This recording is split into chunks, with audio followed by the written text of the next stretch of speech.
Welcome to today's deep dive. We're digging into the Wikipedia page for Sally Rooney's 2024 novel Intermezzo. Right, and since you already follow the literary scene, you know her usual style pretty well. Exactly, yeah.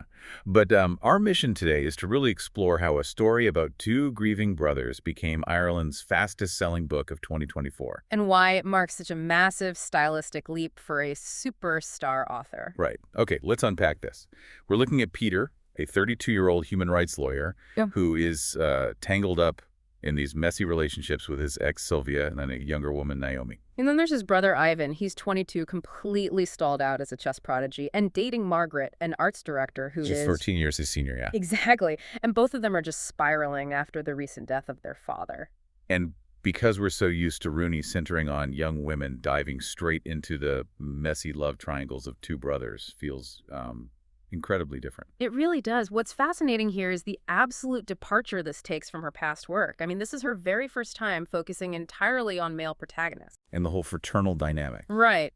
She even mentioned that writing this required stepping outside her own social reality, like realizing she had rarely witnessed a conversation between two men where a woman wasn't present. That shift in character focus is huge, but here's where it gets really interesting.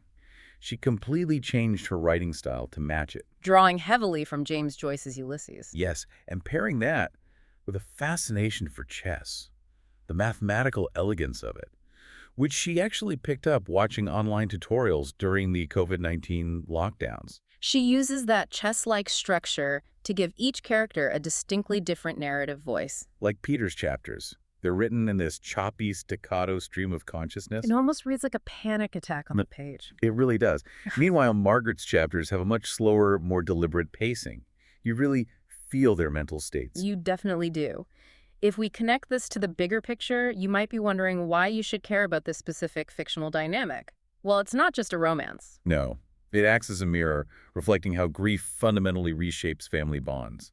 It looks at how the loss of a parent can simultaneously divide and unite siblings. It also really digs into how market forces and social conventions dictate modern love, right? Precisely. Rather than just saying systems of power shape relationships, the book shows it in action. Like how Margaret's age and established career create this unspoken power dynamic with Ivan.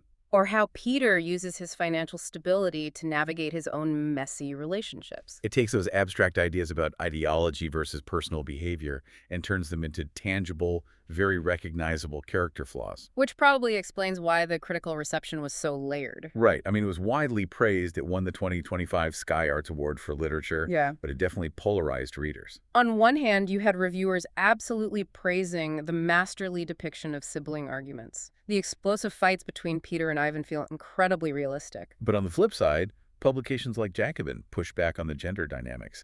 They argued that the female characters felt secondary. Right, that they existed seemingly only to seek love from the men, so it pushed boundaries for her readers. Some found the intellectual tone a bit precious. While others viewed it as her most mature, philosophically ambitious work to date. It's definitely a text that forces you to examine the transactional nature of human connection.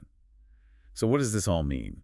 Ultimately, Intermezzo is a profound exploration of human vulnerability. It strips away the defenses of these characters to show us the raw, messy ways people try to cope with loneliness. And how love, flawed and complicated as it might be, acts as a necessary salve for that pain. It does. This raises an important question to leave you with. The title Intermezzo refers to an unexpected move in chess or a brief interlude in a piece of music. Right. Consider whether the novel is suggesting that grief itself is just an intermezzo. Is the pain of loss just a disruptive, messy, but ultimately temporary interlude between who we were and who we are becoming?